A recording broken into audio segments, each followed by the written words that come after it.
시작할까요? 예. 예. 예. 100분 동안 시험 보시냐고 수고하셨습니다. 예. 시험 문제가 지금 어떻던가요? 좀 평이하죠, 그죠? 예. 아마 여러 번 출제됐던 문제인데요. 일단 소개를 간단히 하고 갈게요. 첫 교시니까요. 저는 104회입니다. 104회고, 이름은 저 양초로. 그래서, 학원에 그동안 한 번도 강의를 안 하다가, 최근에 좀 부탁이 와서 좀 강의를 좀 맡게 됐어요. 그래서, 정보통신공학 1주차부터 이제 5주차까지 5번 맡기로 했는데, 자료는 예전 자료를 일단 활용을 했어요. 학원에서 좀 준비를 해 주셔가지고. 그래서 상당히 평이한 문제들로 지금 구성이 되어 있고요. 그 대신에 이해를 정확하게 하시면은 되는데, 이해를 정확하게 못 하시면은 매번 반복돼도 똑같은 문제가 나와도 또 틀려요. 그래서 가장 중요한 것은 정확한 이해를 하셔야 돼. 그래서 지금 제가 이제 문제를 이 문제를 보시면은 이제 10점짜리가 있고 25점짜리가 있잖아요. 그죠? 그래서 1번, 이제 1교시 문제 보면은 저렇게만 사실 내면은 답하기가 참 어려워요, 사실. 다 아실 거라고 보고 그냥 이렇게 간단하게 키워드를 썼지만은 사실은 그동안 보니까 좀 학원에서 저 문제를 조금씩 변형을 시켰더라고요. 근데 제가 그냥 놔뒀는데 10점짜리이기 때문에 10점짜리에 맞춰가지고 준비를 해 주셔야 돼요. 저 문제가 똑같이 예를 들어서 1번 문제가 얼마든지 2교시, 3교시 문제가 나올 수가 있거든요. 근데 1교시 문제는 나왔다는 게 중요한 거예요. 그리고 오류 제어 기법이 여러 가지가 있는데 여기서 어떻게 했냐면 이계층 오류 제어를 물어봤어요. 그죠? 이계층 오류 제어에 대해서 언급을 하셔야 되는 거예요. 핵심은. 근데 이제 오류 제어 하니까 이게 1계층인지 2계층인지 3계층인지 4계층인지 구분 없이 막 쓰시면은 점수 당연히 못 받죠. 그죠? 여기서는 중요한 거 빨리 캐치를 하셔야 돼. 2계층의 오류 제어를 설명하라. 이게 키포인트예요. 그래서 오류 제어 기법이 1계층도 있죠. 그죠? 2계층도 있고 4계층도 있고. 그러니까 가장 중요한 것은 2계층에서 오류 제어 기법에 대해서 1교시 문제니까 한 페이지 정도로 요약을 하셔야 돼요. 한 페이지 정도로. 근데 만약에 2교시 문제를 나왔다면은 최소 2페이지는 써야 되기 때문에 2계층만 얘기를 해서는 안 되고 1계층 얘기도 좀 해야 되고, 그죠? 4계층 얘기도 좀 해야 되겠죠. 그죠? 오류 제어 전반적인 얘기를 좀 한 다음에 2계층에 대해서 이제 언급을 해야 되는데 여기서는 1교시 문제예요. 그럼 1교시는 한 페이지의 핵심만 빨리 정리해야 되기 때문에 바로 그냥 2계층 오류 제어 기법에 대해서 바로 언급을 하셔야 돼요. 근데 이제 혹시 잘 모른다 하면은 이제 서론에다가 전반적인 오류 제어 기법에 대해서 언급을 한 다음에 2계층의 이제 오류 제어 기법에 대해서 언급하시면 됩니다. 그래서 학원 자료에 다 나와 있지만은 간단하게 설명을 드릴게요. 1번 문제 혹시 쓰신 분? 손 들어보세요. 1번 문제 쓰신 분. 안 쓰신 분? 안 쓰신 분 있죠? 그래서 제가 이제 좀 일찍 왔으면은 제가 좀 제안하고 싶은 건 뭐냐면은 연습하실 적에 자기가 잘하는 건 건너뛰세요. 모르는 걸 골라서 하세요. 실제 시험에 가서는 가장 잘하는 것을 골라서 하셔야 되는데 여기 연습하실 적에는 제일 모르는 걸 고르세요. 아는 것을 건너뛰세요. 그래서 1, 2, 3, 4, 5번 중에 제일 잘하는 거 2개 제끼고 제일 모르는 거 3가지를 쓰셔야 돼요. 연습하실 적에는. 그래서 실제 시험에 가서는 제일 잘하시는 거 골라 쓰시고 여기 연습하실 적에는 잘하시는 건 제끼세요. 쓸 필요가 없어요. 모르시는 걸 쓰셔야 돼요. 쓰시고 그래서 이계층 오류 제어 기법이면은 쓰기가 가장 평이하죠. 그죠? 그냥 뭐 오류 제어 기법에 전반적으로 얘기를 하고 이계층에는 어떤 방법이 있다. 이 정도 쓰시고 한 페이지 정도로 쓰셔야 되기 때문에 시간이 별로 없잖아요. 그죠? 시간도 한 10분? 그죠? 한 문제 10분 이내에 쓰셔야 되는데 실제 가면은 뭐 생각하고 뭐하고 구도 정리하고 한 6, 7분 쓸 시간이 있을 거예요. 그러면은 두 페이지 쓰기에는 좀 시간이 많이 부족해요. 그래서 한 페이지로 빨리 요약을 해야 되는데 한번 시작을 해보겠습니다. 여기서 또 이계층이라 했지만은 좀 이제 유추하실 건 뭐냐면은 세븐 레이어에서 이계층을 얘기하는 거예요. 그죠? TCP/IP 이계층 얘기하는 게 아니고, 그죠? TCP/IP 이계층에 대해서 답을 쓸 수 있어요. 원래는 문제를 저렇게 내면 안 돼요. 그게 OSI 세븐 레이어에서 이계층의 오류 제어 기법에 대해서 논하시오. 아니면은 TCP/IP의 이계층이라든지 이런 식으로 얘기를 해야 되는데 여기서는 그냥 뭐 이계층을 했으니까 OSI 세븐 레이어의 이계층이다. 이렇게 보시면 되고 이계층이면 몇 계층이죠, 그죠? 몇 계층, 그죠? 몇 계층이면은 그 기본 단위가 프레임입니다. 프레임, 그죠? 1계층은 뭐예요? 네, 1계층 비트고 2계층은 프레임이고 네트워크 3계층 가면 이제 패킷이죠. 패킷, 그죠?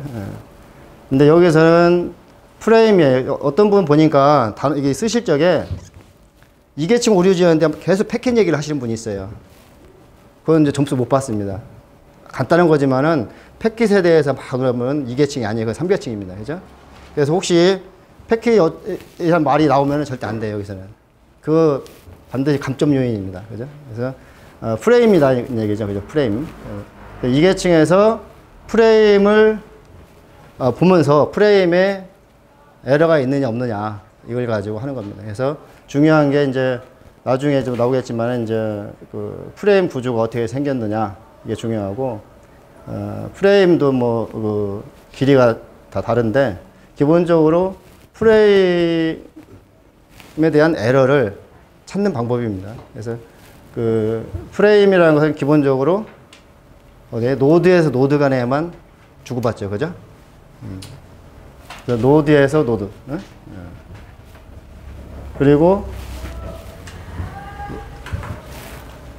그 일반적으로 에러 제어하면은 이제 1계층에서는 FEC 방식을 쓰죠, 그죠? 근데 2계층은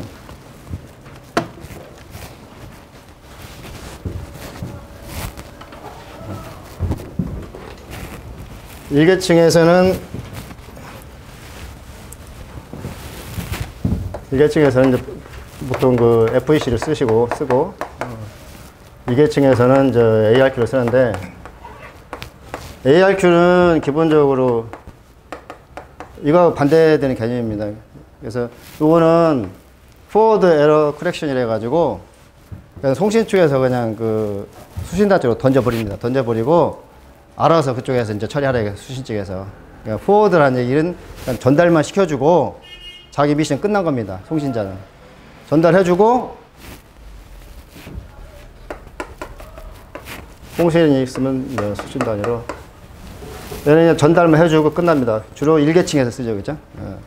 그래서 1계층에서 포워드 에러 커렉션 할 적에 가장 중요한 게 뭐예요? 리던던시 비트를 추가한다는 거죠. 리던던시. 그래서 여기다가 어떤 뭐 데이터가 이렇게 있으면은 여기다가 이제 추가로 그 에러를 수신단에서 스스로 검출하거나 스스로 정정할 수 있게끔 어떤 그 추가적인 정보를 삽입을 해줍니다. 여기다가 이 리던던시를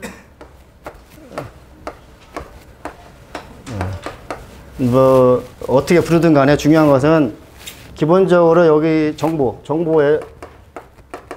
외에 추가로 넣어준다는 얘기죠. 그래서 FEC를 많이 쓰면 어떤 일이 벌어지냐면은 데이터량이 자꾸 증가돼요. 증가돼가지고 그 속도가 쉽게 하면 떨어져요. 속도가. 그래서 그 전송로에 따라서 그러니까 전송로가 신뢰성이 좀 있고 하면은 FEC를 좀 줄이고 신뢰성이 좀 없다 하면은 FEC 양을 늘립니다. 그래서 1계층에 이런 식으로 하고 그냥 송신단은 이 전송로 상태를 봐서 적당한 기법으로 정보를 추가로 이걸 넣어줘요. 넣어줘가지고 얘가 받을 수 있게끔. 그죠? 예. 그럼 얘는 알아서 복구를 합니다. 근데 2계층은 뭐냐면은 ARQ죠. ARQ가 뭐예요?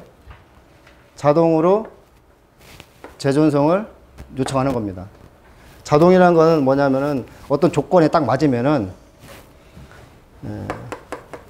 송신해서 수신 갈 적에 얘가 이제 어떤 정보를 받았어요. 받았는데 미리 정해진 어떤 그 정액이어 가지고 얘가 지금 에러가 지금 난 것 같다 하면은 그 조건에 맞춰서 무조건 쉽게 하면 재전송을 요청하는 거예요. 그래서 수신단이 어떤 조건에 맞아서 아 이거 에러다 하면은 송신 쪽에다가 요청을 합니다. 아 이거 지금 에러가 났으니까 다시 보내라. 그죠? 근데 우리 저 교재에 나와 있는 건 뭐냐면은 이 수신단에서 ARQ를 할 적에 이제 어떻게 할 거냐 이거죠. 어떻게. 그죠? 구체적인 방법이 한 서너 가지가 있는데 그거에 대해서 좀 언급을 해 주셔야 돼요. 여기서는. 여기까지만 쓰면은 점수를 못 받겠죠. 그죠? 이 정도 쓰시면은 한 50% 정도? 5점 정도 맞을 거예요. 근데 여기는 구체적으로 이게 지금 오류 제어, 오류를 어떤 식으로 컨트롤 하느냐 하고 물어봤기 때문에 오류가 났을 적에 어떻게 하는지를 언급을 해 주셔야 돼요. 그죠? 예. 그 미리 정해져 있죠. 다. 그죠? 2계층에서, 몇 계층에서 수신단에서 어떤 에러가 나면은, 예, 옳습니다. 그래서 주로 이런 ARQ 같은 경우는, 이 선로가 좀 불안정한 경우. 그러면 이제 유선보다는 뭐 무선. 뭐 이런 데서 많이 씁니다. 물론 요즘 유선도 씁니다. 유선에서 쓰는데, 하여튼, 이 자꾸 재전송을 한다는 얘기는 이 선로의 같은 그 소비가 많습니다. 대역폭 소비가. 그래서 그만큼 ARQ를 많이 쓰면은 역시 속도가 떨어지죠. 그죠? 근데 얘는 그 리던던시를 넣긴 넣는데 뭐 이제 스스로 커렉션 하는 게 아니고 수신단에서 뭐 검출 정도 할 정도. 그 다음에 이게 좀 에러가 났으니까 요구 정도 할 정도만 넣는 거예요. 스스로 얘가 고치진 않는다는 얘기죠. 그렇기 때문에 여기에 들어가는 정보가 양이 좀 적어요. FEC 같은 요 양이 엄청나게 많습니다. 네, 간단한 정보만 들어갑니다. 그래서 에러가 났다 하면은 어떤 조건에 맞겠죠. 그러면은 요구하는 방법이 여러 가지가 있어요. 그래서 이제 스탑 앤 웨이트 방식도 있고 고백 앤 ARQ 방식도 있고, 그죠? 그 다음에 셀렉티브 ARQ도 있고, 뭐, 어답티브 ARQ도 있고, 그 다음에 여기는 없지만은, 하나 더 한다면은, 하이브리드 ARQ도 있어요, 하이브리드. 나중에 아마 어디서 한번 더 언급을 할 텐데요. 요거는 이제 쉽게 가면 이제 ARQ는 아니고, ARQ하고 FEC를 믹스 시켜가지고, 하이브리드라는 건 이 ARQ와 FEC를 두 개를 섞어가지고 한다는 얘기죠. 그 얘기는, 요것도 들어가고, 그 다음에 여기에서 어떤 그 컨트롤 하기 위한 정보, 요것도 들어가다 보니까, 결국은 전송로가 아주 불안한 경우, 그죠? 결국은 뭐 이동통신이라든가, 그죠? 뭐 무선랜이라든가, 이게 참 아주 그냥 그 전송로가 안 좋을 적에, 그런데 품질은 좀 그 고신뢰도를 원한다 하면 속도는 느리지만은 고신뢰성을 확보하기 위해서 이 방식을 씁니다. 그래서 여기 이번 문제에서는 네 가지에 대해서 간략하게 언급을 해 주셔야 돼요. 그 네 가지 방식 다 아시죠? 그죠? 뭐 그게 크게 어려운 거 아니기 때문에 뭐 자료를 읽어보시면은 충분히 이제 이해할 수가 있는데, 스탑 앤 웨이트 ARQ는 말 그대로입니다.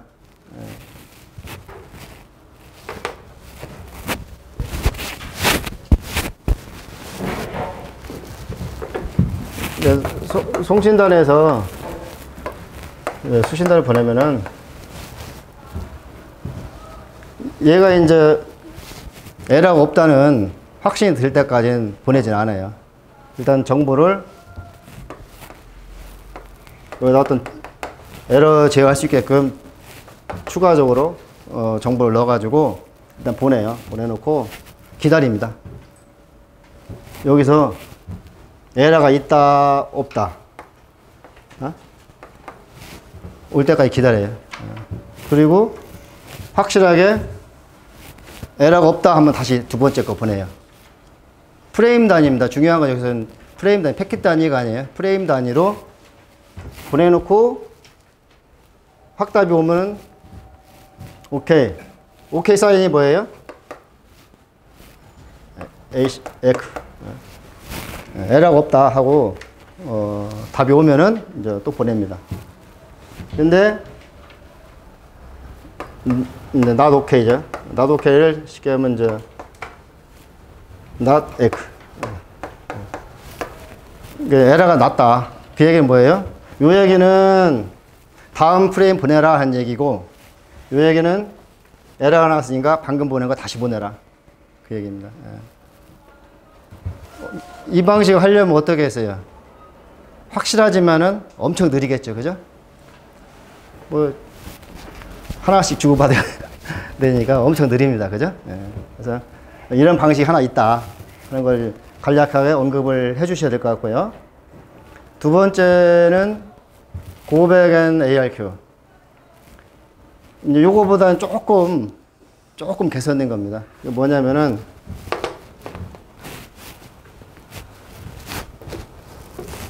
이제 얘가 이제 하나씩 그 응답을 해주는 얘는 그게 아니고 계속 보냅니다.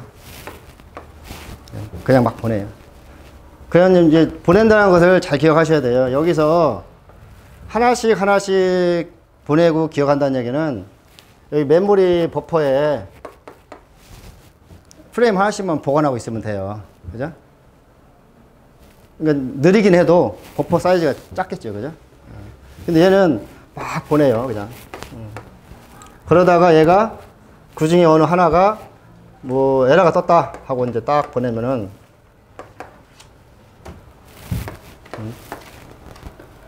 보내다가 말고 어떻게 가요? 원래로 돌아간다. 고백. 그죠? 고백해서 다시 이것은 에러가 안 났어요. 이건 났고 에러가 안 났다 이거죠. 그러면은 여기까지 다시 돌아가요. 그 얘기는 뭐냐면은 이거 전부 다 기억하고 있어야 되는 얘기예요. 얘가 송신단에서 이 프레임을 다 복원하고 있어야 돼요. 그래서 에러가 떴다 하면은 여기까지 다시 돌아간다. 고백해가지고 여기부터 다시 보냅니다. 이거 보낸 거 또 보낸다는 얘기죠. 그죠? 그래서 조금 안 좋겠죠. 그죠? 그러니까 요걸 개선한 게 그 다음 겁니다. 그래서 셀렉티브 선택이라는 얘기. 얘는 요것만 딱 보냅니다. 다시. 요거를 이렇게 보내는데 얘는 예를 들어 3개를 보내야 되겠죠. 그죠? 다시 에러 난 데부터 다시 쫙 보내야 되겠죠. 근데 요 세 번째 것은 요 에러 안 난 것은 요건 안 보내요. 요 에러 난 것만 다시 보냅니다. 이제 결국은 요 세 번째 방식으로 갈수록 그 복잡해진다는 얘기죠. 복잡해지고 그 대신 성능은 우수해지고, 그죠? 그래서 여기 뭐 단점이라고 써놓긴 했는데 사실 단점이라고 볼 수는 없어요. 요즘은요. 그러니까 상대적으로 그 1,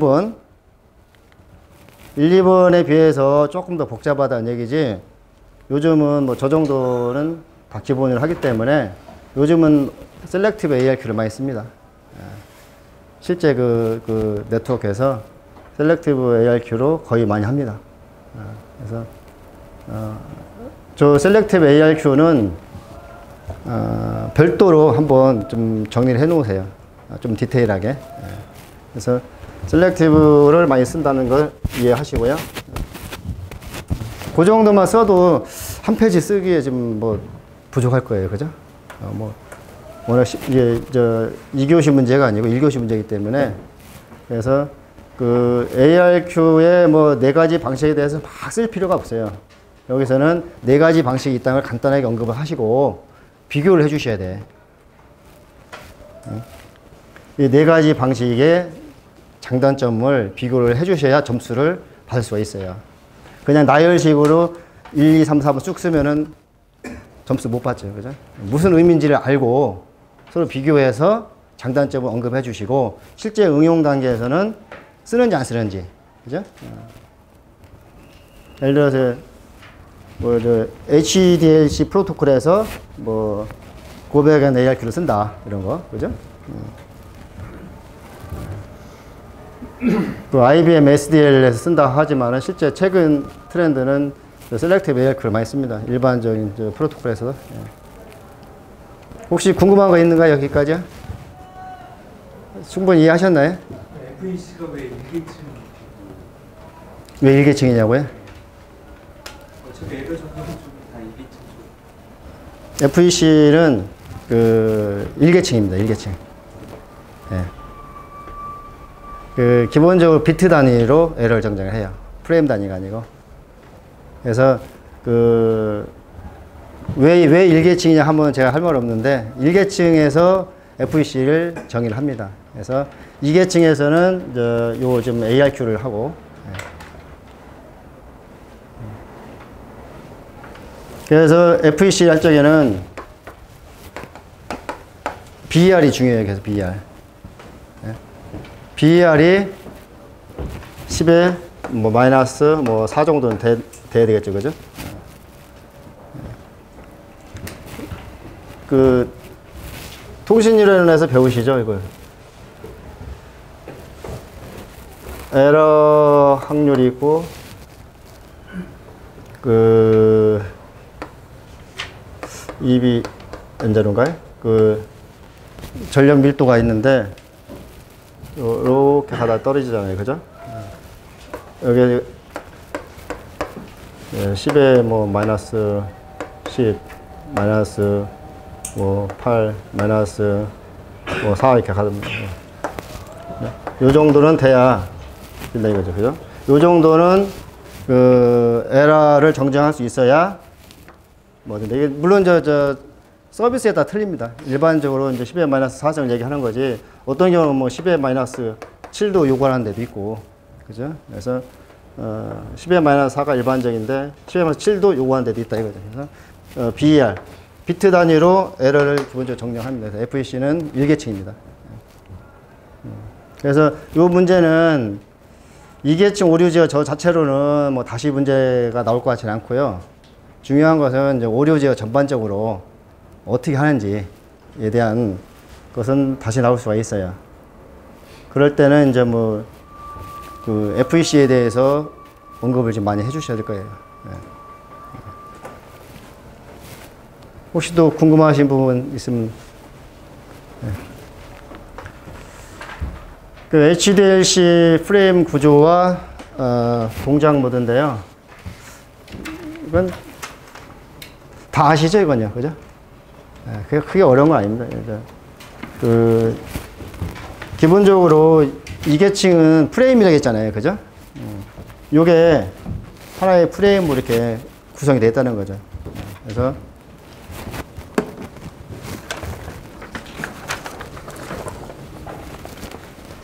이거는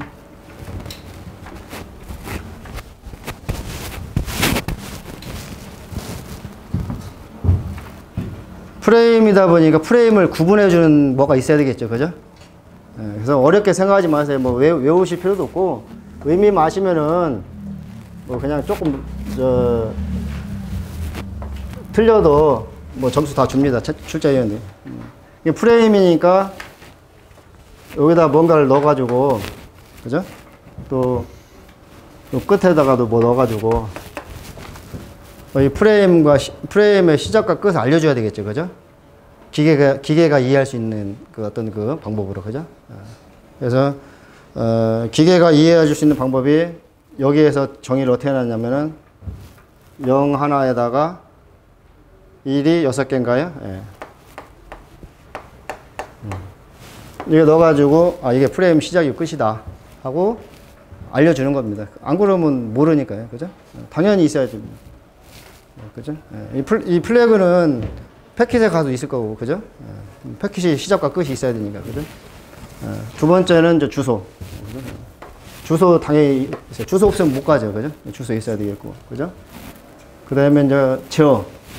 여기 이제 제어가 좀 중요한 부분인데, 제어 하면 되고, 그 다음에 뭐 당연히 정보 있는 거고요, 그죠? 뭐 정보 당연히 있어야 되는 거고.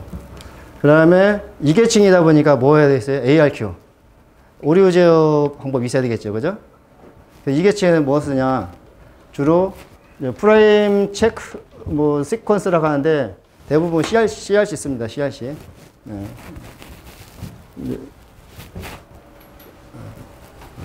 이제 프레임 체크. 여기서 중요한 부분은 이 제어 어떻게 하느냐, 그죠? 그 다음에 요 FU 프레임 체크 시퀀스 FCS. 요게 지금 어떻게 구성되느냐, 이거 나중에 좀 CRC입니다. 이제 몇 번 문제 있죠 앞에, 그죠?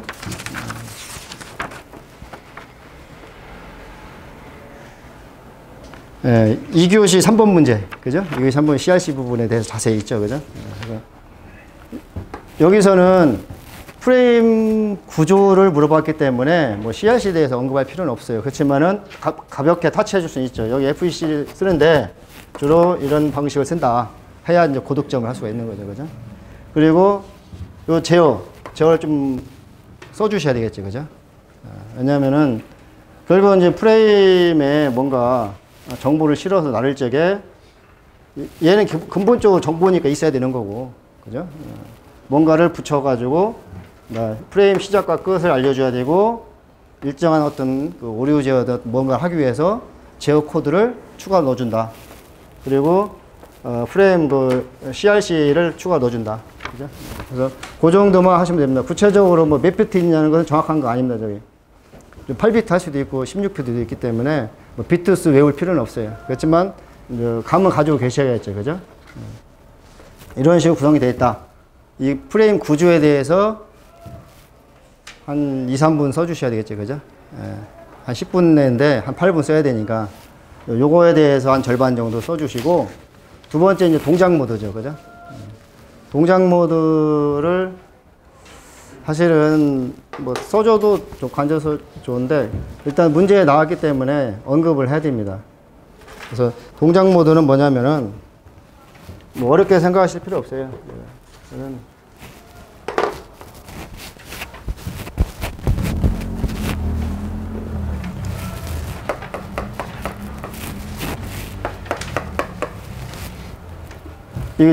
이 주고받을 적에 이계층에서는 일단 보내고 그 프레임을 보내고 어떤 뭐 특정한 경우에 뭐 다시 보내라. 그럼 다시 보내야 되고 쌍방간에 왔다 갔다 해야 되겠죠. 뭔가, 그죠? 그래서 얘하고 서로 간에 소통하는 뭔가 방법이 있어야 됩니다. 소통하는 방법이. 그 방법이 컨트롤, 제어에다가 집어넣고 있는 거예요. 그 다음에 CRC 부분에다가 넣어가지고 하는데, 동작 모드라는 건 뭐냐면은,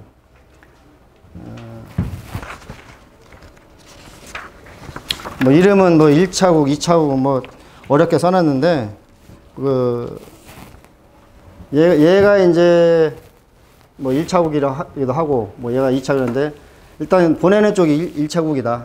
프라이머리라고 보시면 돼. 이거 뭐 번역을 1차, 2차 해놨는데, 뭐 프라이머리, 세컨더리. 얘가 우선순위가 있다는 얘기죠, 그죠? 보내는 사람이. 그죠? 그래서 얘가 어떤 그 명령을 얘한테 줄 때만 얘는 작동을 해요. 얘 프라이머리니까, 프라이머리고 세컨더리니까 얘의 컨트롤 받아가지고 응답을 하라.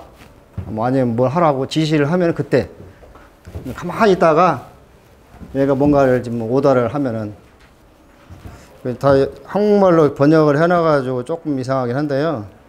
여기 명령을 이제 커맨드라고 하죠. 커맨드를 줘서 하면은 얘가 이제, 뭐 다시 보내라. 뭐 이런 식으로 커맨드. 방법은 여러 가지가 있어요. 이 하는 방법은. 뭐 폴링도 있고 여러 가지가 있는데, 여기서는 HDLC의 동작 모드에 대해서만 언급하시면 돼요. 다른 건 언급할 필요가 없어요. 이게 왜냐하면 1차국, 2차국 간에 뭐 그 소통하는 방법은 여러 가지가 있어요. 근데 그 중에서 HDLC에서 어떻게 하고 있느냐를 물어보는 거기 때문에 그것만 얘기해 주시면 돼요. 그래서 그 1차국에서 그러니까 세 가지 모드가 있죠. 얘가 이제 보내라고 할 때만 보내는 게 있고, 그죠? 그게 이제 뭐, 우리 어디 그림을 내가 써놨을 것 같은데.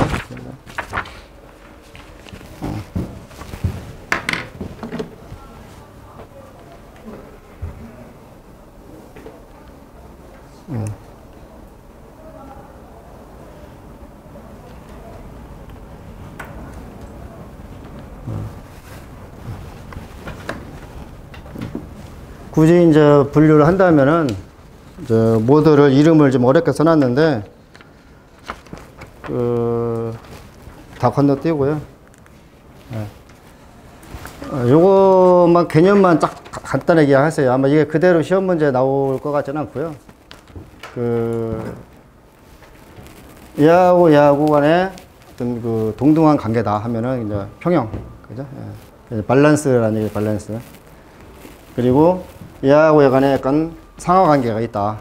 그러면 이제 뭐 불평형이라고도 하고 번역하기 나름인데요. 그래서 1차국에서 오다가 내려오면 커맨드가 내려오면 응답한다 하면 저기 뭐라고 합니까? NRM 뭐 말도 어려운데 불평형 정규 응답 모드 저런 게 있다.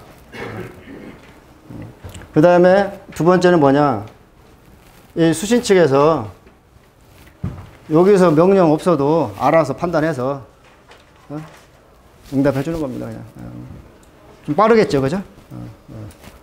그래서 그걸 이름을 어렵게 붙여놨을 뿐이지 불평형 비동기 응답 모드 뭐, 그죠? 이름만 어려울 뿐이지 개념은 심플합니다.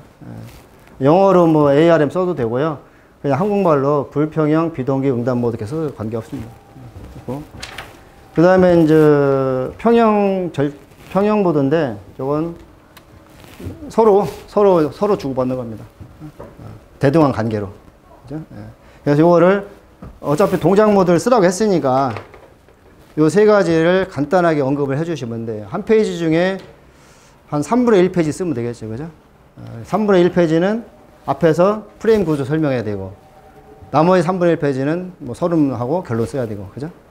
그럼 한 페이지에 다 쓰려면은 그 앞에서 얘기한 거 다 쓸 수가 없어요. 그죠? 그래서 앞에 그 우리 유인물에는 엄청나게 많이 써놨죠. 그죠? 다 필요 없고요. 간단하게 요 세 가지 모드가 있다 하는 개념만 잡으시면 돼요. 뭐 용어는 중요한 게 아니에요. 저기서. 뭐 1차국이니 2차국이니 뭐 NRM이니 ARM이 저런 게 중요한 게 아니고 개념만 간단하게 설명해 주시면 돼요. 그 개념은 간단하잖아요. 그죠? 이해하기 쉽죠? 그죠? 얘하고 얘 간에 소통하는 세 가지 방식이 있다는 얘기예요.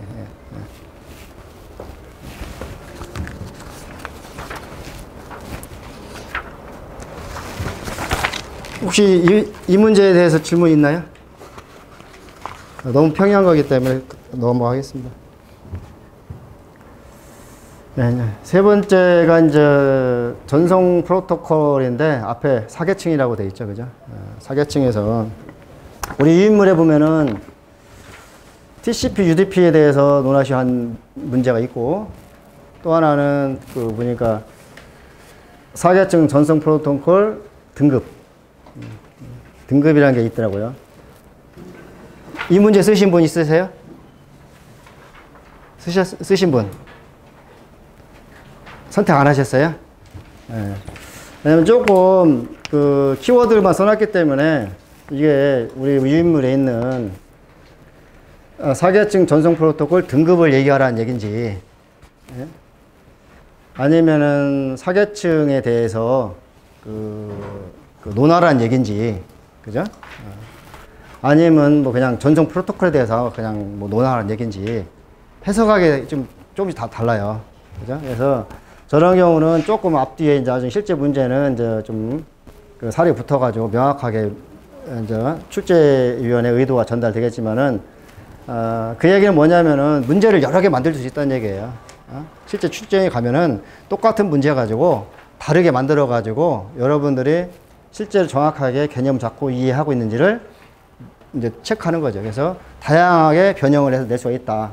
그죠? 실제 그런 경우가 많습니다. 똑같은 문제인데 뭐 이름만 바꿔서 내는 경우 많아요. 제대로 이해하는지 알기 위해서. 그래서 사계층의 전송 프로토콜이다.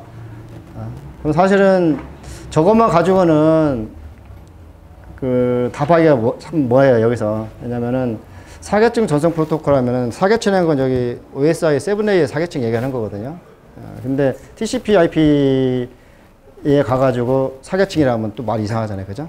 TCP/IP에서는 이제 뭐 2계층이나 3계층 얘기해야 되는데, 그래서 여기서는 그냥 OSI 7A의 사계층인데 실제 프로토콜은 TCP/IP에 TCP/UDP를 언급을 해주셔야 된다 이런 얘기예요. 물론 등급으로 갈 수도 있어요. 등급 써놓으면은 뭐 잘하면 한 5점 맞을 거예요. 왜냐하면 출제위원이 저렇게 출제한 것은 다른 식으로 답할 수가 있다는 얘기거든요. 근데 이제 실제 시험에 가면은 좀 더 구체적으로 언급하겠지만은, 그 전송 프로토콜 등급은 어렵게 생각하지 마시고요. 유인물에 나와 있지만은 그건 쉽게 하면 품질 관리하는 하나의 방법이에요. 사계층 전송 계층이기 때문에 엔드 투 엔드죠, 그죠? 엔드 투 엔드 간에 퀄리티를 관리하기 위한 5가지의 등급을 해놨어요. 그래서 뭐 책에 다 나와 있지만은 클래스 0부터 클래스 5까지 아니 4까지 해가지고 5개 등급을 만들어가지고 네트워크에 전송 엔드 투 엔드 간에 품질 관리하는 거예요. 그래서 제일 단위가 낮은 거고 제일 퀄리티가 좋은 겁니다. 그래서 유인물에 나와 있는 것처럼 올라갈수록 품질을 더 철저하게 관리하는 등급입니다. 그래서 요거는 등급 자체로는 그대로 문제는 안 나올 것 같고 나중에 아마 사계층에 대해서 품질 관리를 어떻게 하는지 한번 논하라 이런 식으로 문제가 나올 수가 있어요. 근데 일단은 등급 문제는 유인물에 있고요. 그 다음에 여기서는 TCP, UDP에 대해서 간단하게 언급을 해주시면 돼요. 그래서 여러 가지 있지만은 이건 1교시 문제이기 때문에 많이 쓸 수가 없어요. 그래서 TCP는 뭐고 UDP는 뭐고 이것만 간단하게 언급하시면 돼요. 그건 다 아시죠? 설명 필요하신 분 있어요? 설명해 드릴게요. TCP, UDP. 네. TCP 등급 그거는 유인물 어디 여기 있던데요. TCP가 아니고 트랜스포트 전송 계층의 등급이 여기 있던데요. 몇 페이지에 있더라?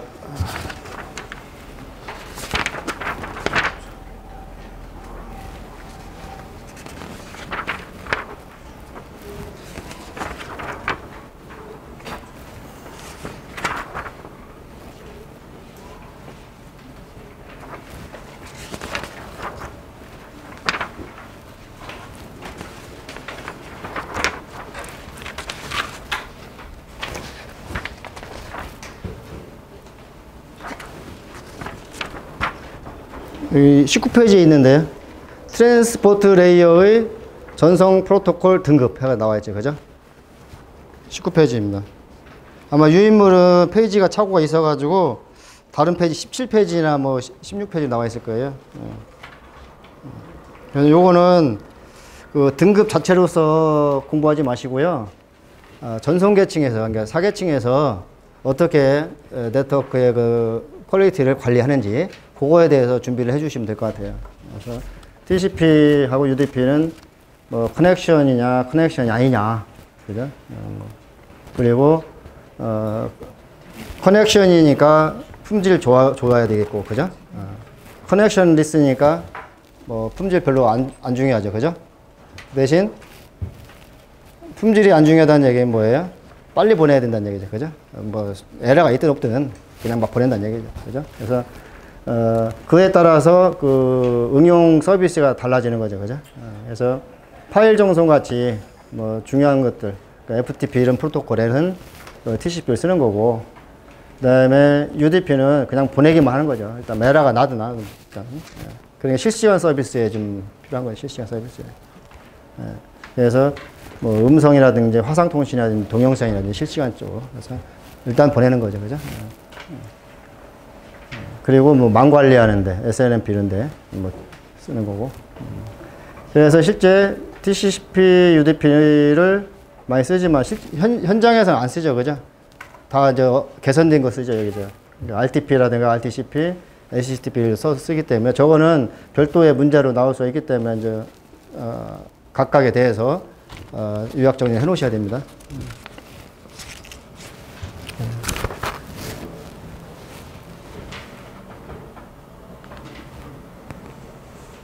라우팅 기법인데 사실 라우팅 기법을 1교시 문제로 낸 건 좀 무리가 있거든요. 쓰려고 해도 다 못 쓰죠. 그죠? 저 라우팅 기법 저렇게 쓰면은 사실은 1교시 문제로 좀 무리가 있어요. 뭐 2페이지, 3페이지 써도 다 못 쓸 텐데. 그죠? 1페이지에다 다 써서 요약을 하라고 하면은 사실 난감하죠. 그죠? 그래서 이 문제 쓰신 분 있으세요? 1교시 문제로 나왔을 적에 어떻게 한 페이지 요약해야 되는지를 빨리 캐치를 하셔야 돼요. 2, 3교시 뭐 문제 같으면은 전부 쓸 게 많죠. 뭐 프로토콜 하나만 가지고도 뭐 몇 페이지 쓰는데 여기서는 라우팅 기법이기 때문에 구체적인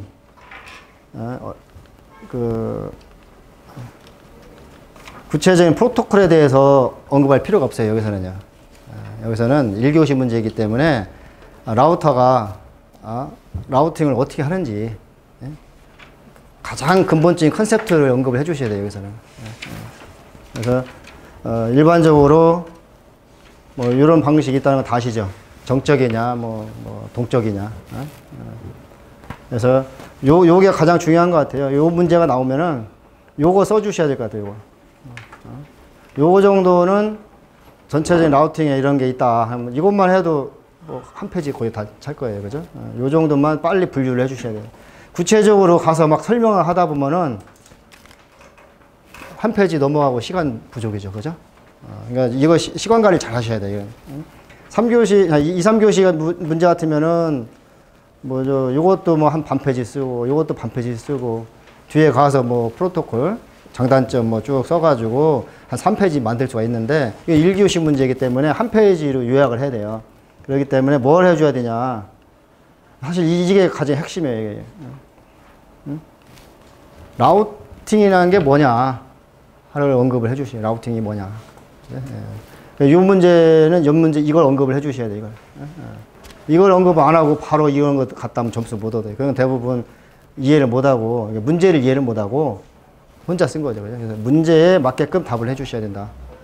여기서는 1교시 문제고 한 페이지 정도 요약을 해야 되고 라우팅 기법을 물어보기 때문에 전체적으로 라우팅이라는 게 뭔지 언급을 해주시고 라우팅이니까 네트워크이고 요 패킷 단위죠. 그죠? 네트워크의 최적 경로 탐색하는 절차다. 그죠? 뭐 구체적으로 언급할 필요가 없어요. 여기서는 개념만 간단히 언급하시고 이러한 방식이 있다. 그죠? 그리고 여기서는 그 문제를 정말 많이 만들어낼 수가 있어요.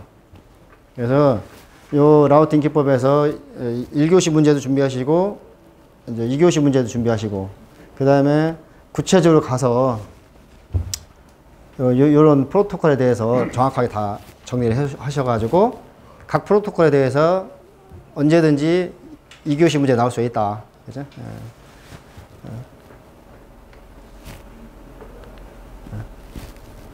프로토콜 여기는 진짜 문제가 많이 나올 것 같아요. 제가 볼 적에는. 그래서 정리를 잘 해놓으시고 그래서 요거를 언급을 간단하게 하시고 요거의 장단점을 간단하게 뭐 테이블 관리를 수동으로 하냐 자동으로 하냐 뭐 당연히 수동으로 하는 게 사람이 개입을 하니까 기계는 부하가 적겠죠. 그죠? 얘는 기계가 알아서 하니까 부지런히 해야 되는 거고. 그죠? 뭐 당연한 얘기고 이거는 정적인 게 뭐고 동적인 게 뭐냐는 개념만 안다면은 요 밑에 것은 그냥 설명하면 되는 겁니다. 그래서 어려운 게 없으니까 이해를 하시고, 그 다음에 알고리즘도 각각의 문제를 언제든지 나올 수가 있어요. 그래서 알고리즘도 거리 벡터가 뭐고, 링크 상태가 뭐고, 그죠?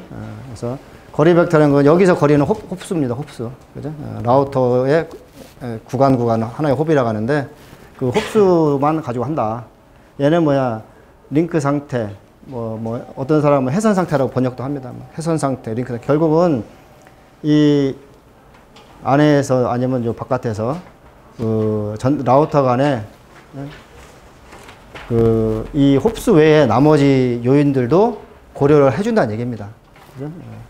그 다음에 요건 IGP, EGP 있는데 AS 내부에서 하는 것은 IGP라고 하고 AS 간에 하는 것은 EGP라고 합니다. 그리고 여기서도 문제가 여러 개 나올 수가 있어요. 요 하나하나 문제 다 얘기할 수도 있고, 심지어는 BGP도 한번 출제가 됐던 걸로 알고 있는데요. BGP에 대해서 얘기를 하라고 할 수도 있고, BGP의 문제점이 뭔지 얘기를 하고 할 수도 있어요. BGP 문제는 뭔지 아시죠? 기본적으로 BGP는 뭐예요? EGP 프로토콜인데, 요 AS 간에 주고받는 거잖아요. AS라는 건 뭐예요? 어떤 기관이 관리를 한다는 얘기예요. 기관이. 그래서 얘 기관 대 기관으로 움직이니까 쉽게 하면은 신뢰성을 보장을 인정하고 들어가는 거예요. 저쪽 AS 넘어오면은 이건 확실한 정보다 하고 인정해버리고 가는 거죠. 그러다 보니까 어떤 일이 벌어지냐. 여기에 뭔가 누가 인터셉트 해버리면은 그냥 그게 진짜인 줄 알고 다 믿어요. 문제가 커지죠. 그죠? 왜냐하면 기본적으로 이 BGP는 AS 간의 신뢰성을 기반으로 한 프로토콜이기 때문에 중간에 누가 끼어들어서 해킹을 하거나 조작을 하면은 그걸 그냥 탐지할 수 있는 방법이 하나도 없어요. 저쪽에서 보내면은 100% 다 인정한다는 얘기예요. 그러니까 누가 끼어들어서 조작을 하면은 큰 문제가 생기죠. 그죠? 그래서 BGP는 저런 문제점이 있기 때문에 요즘은 저걸 그대로 안 쓰고 개선된 거 씁니다. 개선된 거. 개선된 BGP 프로토콜에 대해서는 좀 정리를 해 놓으셔야 됩니다. 나중에 아마 이 보안 문제로 나올 수도 있어요. 저게요. 어떻게 해서 AS 간에 해킹 같은 거에 대응하는지, 그래서 그런 준비를 해주시면 될 것 같습니다. 그래서 간단하게 해주시고, 그 다음에 5번째, 여기도 이제 용어를 잘 이해하셔야 되는데, 혼잡제어라고 여기서 얘기를 했고, 다른 그 문제를 보면은, 이계층 혼잡제어에 대해서 논하라, 이렇게 얘기도 하고, 네트워크 혼잡제어에 대해서도 얘기하라 하고, 여기서는 패킷 교환망에서 혼잡제어라고 했어요. 그러니까 패킷망, 교환이랑 안 빼도 되고요. 패킷망에서 혼잡제어를 어떻게 하느냐. 그죠? 패킷망이라고 했으니까 결국은 1계층이든 2계층이든 3계층이든 4계층이든 다 언급을 해줘야 되겠죠. 여기서 핵심은. 근데 1교시 문제니까 많이 쓸 수가 없어요. 그래서 핵심만 간단하게 요약을 하셔야 돼요. 그래서 혼잡 제어라는 게 뭐다라는 것을 정확하게 디파인을 해주셔야 돼요. 여기서 혼잡 제어에 대한 정확한 디파인 없이 이런 거 언급하면 점수를 별로 못 얻어요. 그죠? 예. 혼잡 제어가 뭐라는 거, 그죠? 왜 해야 되는지, 그죠? 예. 그래서 일반적으로 2계층에서 놀아라는 거 조금 아닌 것 같고, 혼잡제어는 기본적으로 네트워크 계층이. 예. 그래서 패킷망에서 패킷이라는 말을 듣는 순간 얘가 2계층이 아니라 3계층이라는 얘기를 딱 인식을 하셔야 돼요. 그래서 일반적으로 네트워크 하면은 여기 레이어 할 적에는 3계층 이렇게 얘기를 하지만은 또 일반 용어 따지면 네트워크 하는 거 전반적으로 또 네트워크라고 하거든요. 그래서 일반 용어인지 특정 계층의 용어인지를 잘 감지를 하셔가지고 문제를 빨리 캐치를 하셔야 돼요. 그래서 여기는 패킷망에서의 혼잡제어다. 그럼 이제 데피니션을 좀 아셔야 되는데, 혼잡제어는 송신 측과 네트워크 간의 네트워크라는 건 요 송신, 수신 그 중간에 있는 네트워크 말하는 겁니다. 패킷망. 그죠? 예. 그래서 그 패킷망 간에 데이터 처리 속도 차이가 나요. 왜냐면은 요건 결국은 저 밴드위스잖아요. 그죠? 밴드위스 비싸죠. 그죠? 최소한으로 최적화해야 되죠. 그죠? 이게 다 돈이잖아요. 돈. 그죠? 밴드위스가 돈이기 때문에 얘가 막 보낼 수가 없잖아요. 그죠? 여기에 맞춰서 보내야죠. 그죠?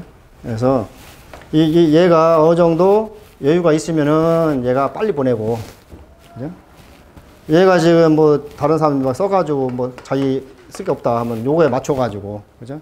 인터넷은 기본적으로 베스트 에포트죠. 그죠? 망이 얘가 물론 전용망으로 해서 확실하게 대역폭이 보장됐다 한번 저거 할 필요가 없죠. 그죠? 근데 이제 일반적인 패킷망에서는 이제 인터넷망이라고 보시면은 이 대역폭이 뭐 올라갔다 내려갔다 바뀌잖아요. 그죠?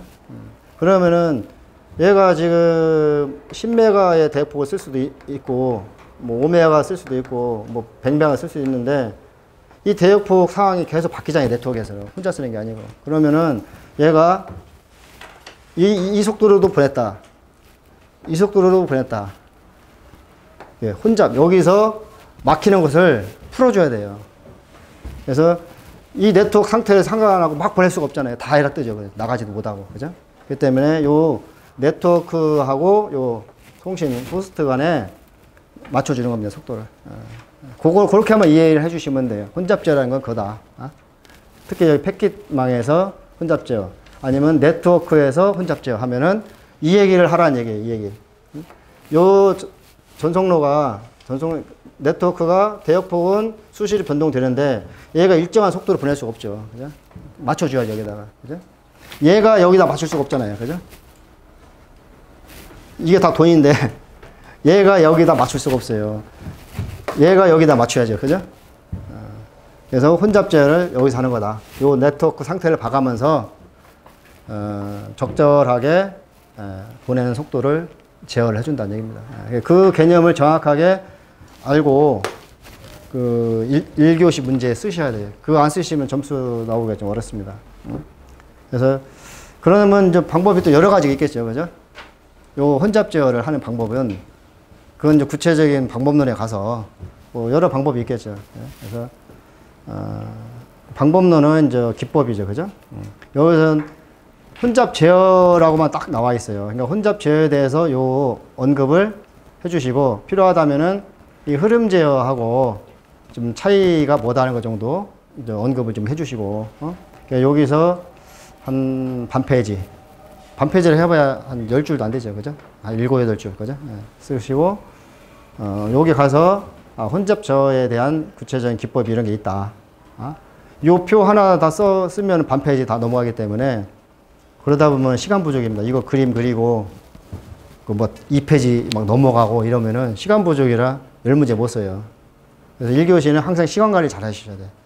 그래서 한 페이지만 쓴다. 컴팩트하게 그렇게 생각하셔야 돼요. 그래서 구체적인 방법은 이제 여러 방법이 있겠죠. 그죠? 이름을 어떻게 붙이냐 차이인데 뭐 오픈 루프냐 뭐 클로즈 루프냐. 그죠? 뭐 재전송하는 방식이냐 윈도우 슬로우 뭐 스타트 방식이냐 매크 방식이냐 뭐 디스카드 어드미션 방식이냐 이런 거 그냥 영어로 써놔서 어렵지 아무것도 아닙니다. 그냥 이 디스카드는 그냥 뭐예요? 버린다는 얘기예요. 얘는 승인해 준다는 얘기고. 그죠? 그리고 이제 클로즈 루프 얘는 이제 발생 후에 하는 거다는 거죠. 그죠? 백 프레셔 뭐 초크 뭐 implicit, explicit. 이건 이제 뭐 굳이 번역을 한다면은 뒤에서 민단형이 뒤가 어디가 뒤냐? 이쪽이 네트워크가 뒤라는 얘기죠. 그죠? 여기 앞이고 여기 뒤. 여기서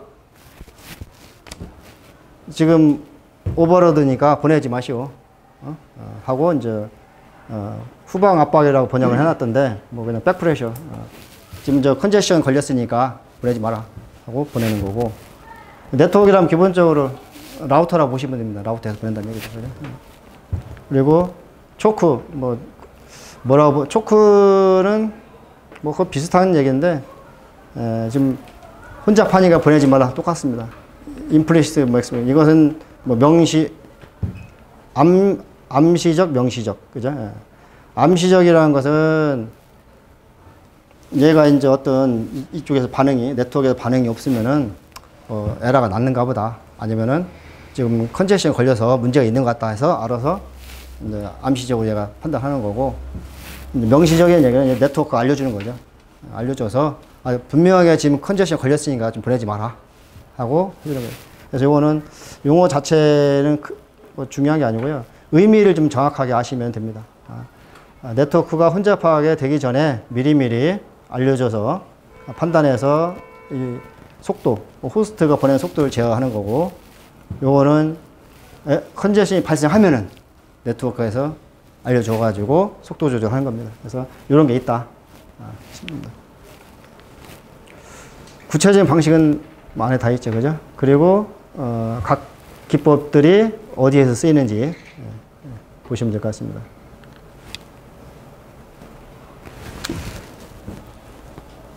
한 시간 거의 다 됐는데 잠깐 5분간 쉬고 하겠습니다. 35분에 다시 시작할게요.